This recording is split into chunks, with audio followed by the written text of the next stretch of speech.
오늘 본문은 예수님이 예루살렘으로 올라가시면서 여리고에 가까이 가셨을 때의 일이었습니다. 그때 예수님은 제자들에게 예루살렘에서 당하게 될 일을 그들에게 말씀하셨어요. 이것은 그들에게 말씀하시는 죽음과 부활에 관한 세 번째 순환 예고였지만 그들은 깨닫지를 못했습니다.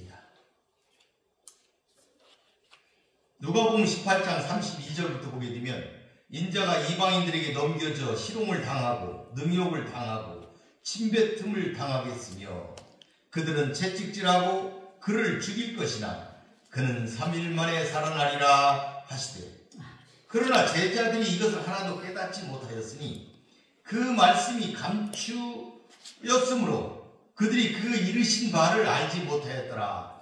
이렇게 성경은 기록하고 있습니다. 그들이 맹인이었다 이런 말이옵시다.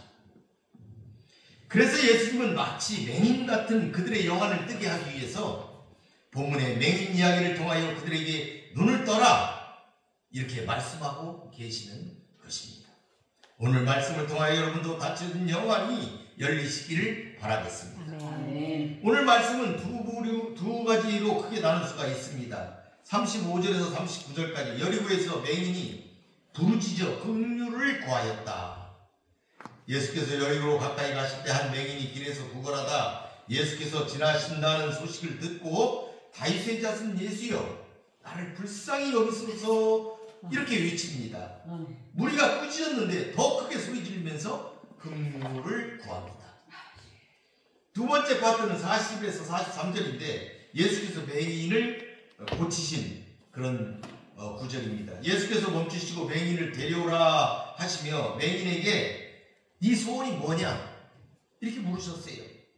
내게 무엇을 하여 주기를 원하느냐 묻자 그가 보기를 원한다 이렇게 대답했습니다. 그때 예수님께서 네게 보라 내 믿음이 너를 구원하였다 이렇게 선언을 하셨어요.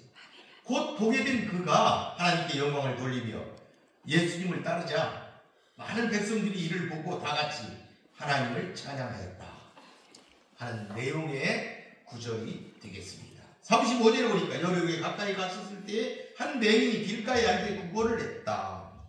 여러분 이 누가복음 속에는 가난하고 소외당하는 이들 특별한 관심을 가지고 복음서를 기록한 그런 흔적들을 우리들이 많이 볼 수가 있습니다. 이것은 인자이신 예수께서 힘없고 소외당하는 자들의 아픔을 아시고 사랑으로 그들을 돌보시며 함께 하시는 분이심을 보여주시기 위함이다. 예수님의 복음은 바로 이런 자들을 위한 것이다 라는 사실에 대해 누가가 말하고자 했기 때문입니다. 그래서 본 단락에서도 누가는 예수와 그의 일행에 대해 언급하는 마태나 마가의 기록과 달리 길가에 앉아 구걸하고 있는 소경에 대한 묘사를 보다 자세하게 하고 있음을 볼 수가 있습니다. 그 소경은 마가복음에 보니까 바디메오라는 이름을 가진 자였다 이렇게 기록하고 있습니다. 이 소경은 많은 사람들 사이에서 방치된 채 그렇게 자신이 살아남기 위해 필요한 것들을 구걸할 수밖에 없는 가난한 처지에 있었던 맹인이었습니다. 36절부터 보니까 무리가 지나감을 듣고 이 무슨 일이냐고 물은데 그들이 나사렛 예수께서 지나가신다. 이 본문에 보니까 맹인이 무리가 지나가고 있는 걸 봤어요. 그래서 그 군중들에게 자신이 들은 소리가 무엇이냐고 묻고 있는 거예요. 자신이 뭔가를 들었어요. 지금 뭔 소식을 지금 이 맹인이 들었다 이 말입니다. 지나가는 사람들로부터. 당시에는 유월절을 지키려고 예루살렘으로 올라가는 순례자들이 많았는데 특별히 많은 군중이 무리를 지나가면서 뭐라고 하는 그 소리를 듣고 그 소경은 분명 심상치 않은 일이 일어나고 있구나 이렇게 궁금함을 느끼고 적극적으로 질문을 한 것입니다. 이 무슨 일이냐 이렇게 물었어요. 그랬더니 무리들이 그에게 나사렛 예수가 지금 지나가고 있다 이렇게 알려준 겁니다. 그들은 예수님을 나사렛 사람이라고 불렀습니다. 예수님의 출신지만을 밝히는 이러한 호칭, 갈릴리 조그마한 촌락인 나사렛 출신의 촌사람이라는 약간의 비아냥거림, 이런 것이 포함되어 있는 명칭이었다, 이렇게도 볼 수가 있습니다. 그렇게 그들은 그 맹인에게 설명을 했습니다. 그때 맹인이 저 일로 소리를 질렀어요. 38절에 보니까 다윗의 자손 예수여 나를 불쌍히 여기소서 하거늘 앞서가는 자들이 그를 꾸짖어 잠잠하라. 그가 더욱 크게 소리질러 다윗의 자손이여 나를 불쌍히 여기소서. 이 38절 39절을 보게 되면 누가 맹인인가 한 점을 생각할 수가 있어요. 소리 지르는 맹인이 진짜 맹인인가, 그를 잠잠케 하는 그들이 맹인인가, 누가 눈이 닫혀있는가 하는 것을 볼 수 있는 구절이다. 그런 점을 우리가 생각할 수 있다. 여기서 외친다는 표현은 좀 거칠게 소리 지르는 것을 표현하는 그런 단어입니다. 종종 발음이 분명치 않은 짐승의 소리, 그런 걸 표현할 때도 이 단어가 사용되었다고 해요. 그러니까 소경이 얼마나 간절하게 외쳤는지 이 단어 속에서, 그 표현 속에서 그 사람의 심정을 우리가 알 수가 있다. 그리고 여기서 그가 얼마나 예수님을 신뢰하고 있는지 이걸 알 수가 있다. 지나가는 그 짧은 순간에 예수가 지나가는다는 그 말 한마디, 그 한마디에 그가 소리를 질렀다. 다윗의 자손 예수요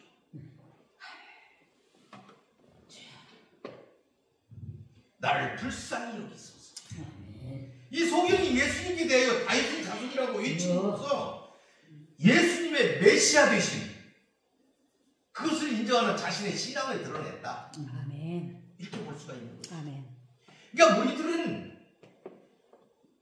무리들은 육신의 눈은 뜨고 있었지만 예수님을 메시아로 바라보는 영적 눈은 닫혀져 있습니다. 그러기에 우리들은 예수를 나사렛 사람이라고 말했지만 바디메오는 그 소리를 듣자마자 바로 메시아라고 부른 것입니다. 우리는 이 본문에서 소경의 춤을 계속 저지하고 꾸짖는 자들이 그 고함, 거기에 아랑곳하지 않고 예수님의 도움을 바라며 계속해서 더욱 세게 부르짖는 바디메오의 절규를 느낄 수가 있습니다.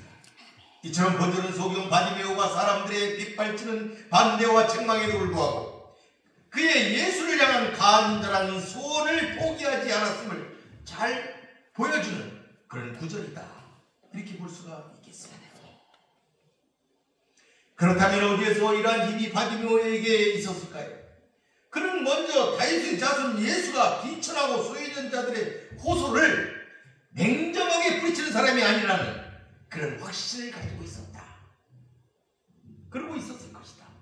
또한 그에게는 보지 못하는 절망적 상황에서도 구원받기를 바라는 간절한 열망과 소원이 있었고, 그의 평생에 단 한 번 만난 예수를 사람들의 방해 때문에 놓치게 된다면 두 번 다시 그에게 구원받을 기회가 오지 않을 것이다, 이렇게 그가 여겼던 것이다, 이렇게 볼 수가 있는 것이죠.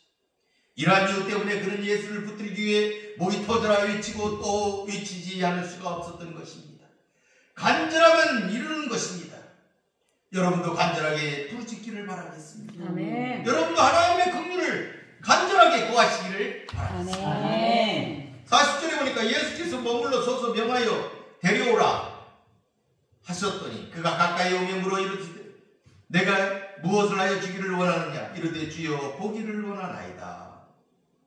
이 제지하고 꾸짖는 그 무리들과 달리 예수님은 애절하게 호소하고 있는 그 맹인 바디메오를 가까이 부르시는 그런 자비를 베푸셨습니다. 아무도 거들떠보지 않는 거지 맹인을 친히 가까이 불러 그의 간절한 소원이 무엇인지 귀 기울여 주시는 예수님의 자비를 엿볼 수가 있는 대목입니다. 여기에는 기록되어 있지 않지만 마가복음에는 예수님의 부르심에 바디메오는 겉옷 쫓아내어버리고 뛰어 일어나 예수께로 달려갔다고 기록하고 있습니다.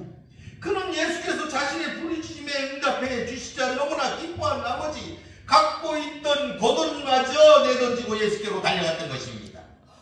그런 바디메오에게 예수님은 소원이 구체적으로 무엇이냐고 물으신 것입니다.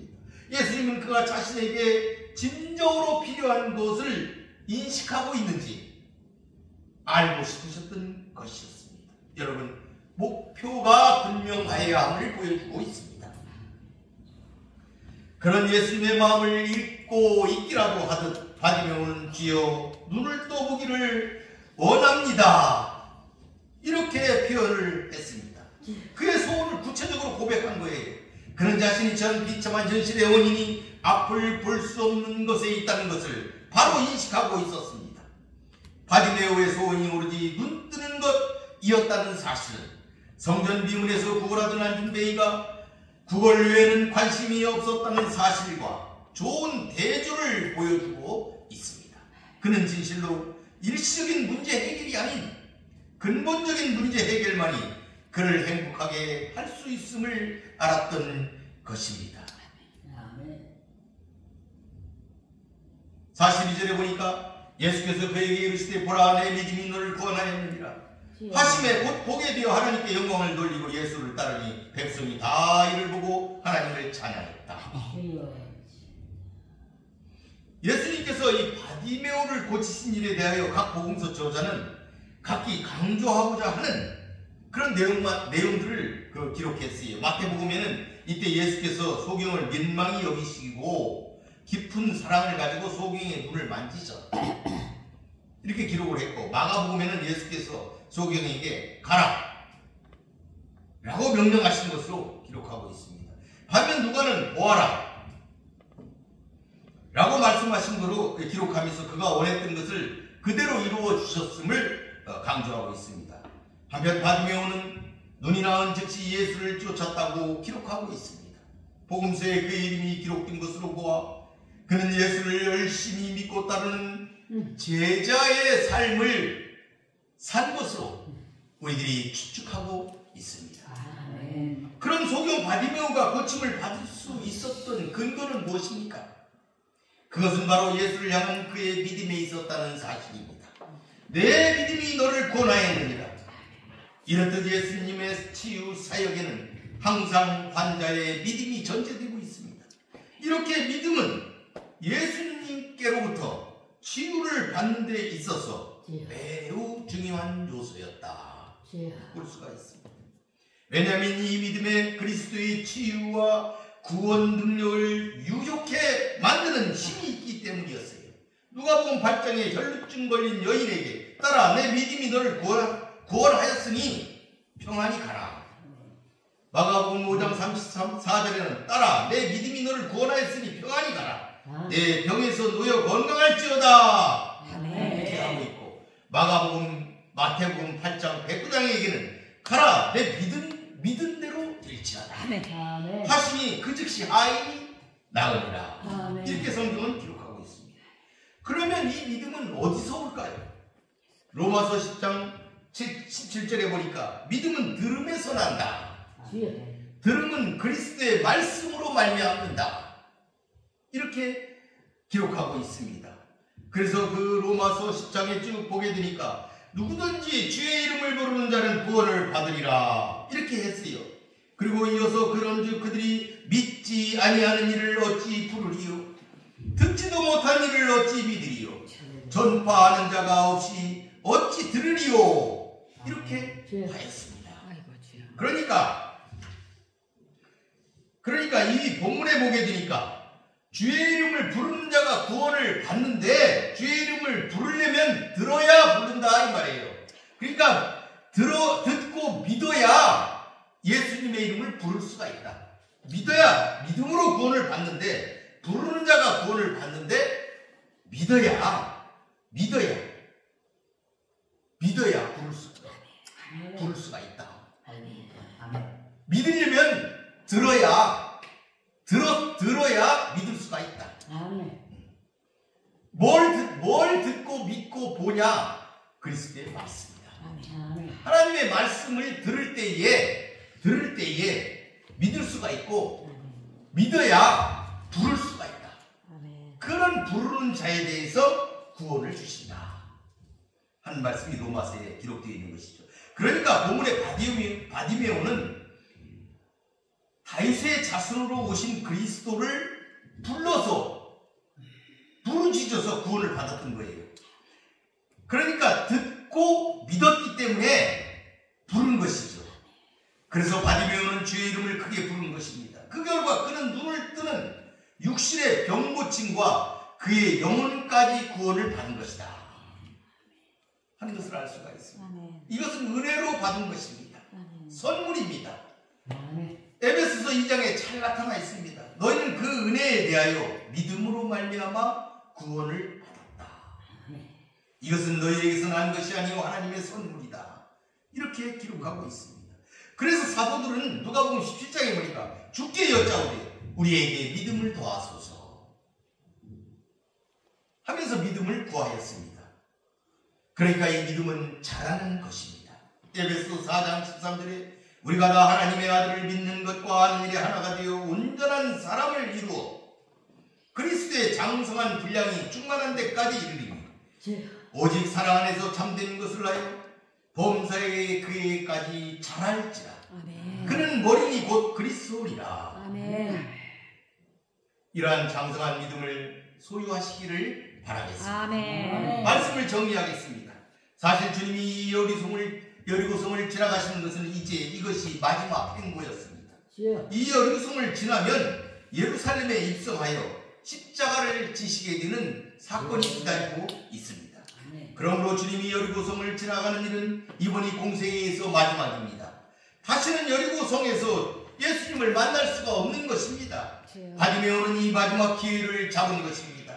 이 소경은 비록 육신의 눈은 멀었지만 신앙의 눈은 아주 온전하고 밝았습니다. 그는 예수님이 다윗의 자손으로 메시아이시며 그리스도이신 것을 알고 외친 것입니다.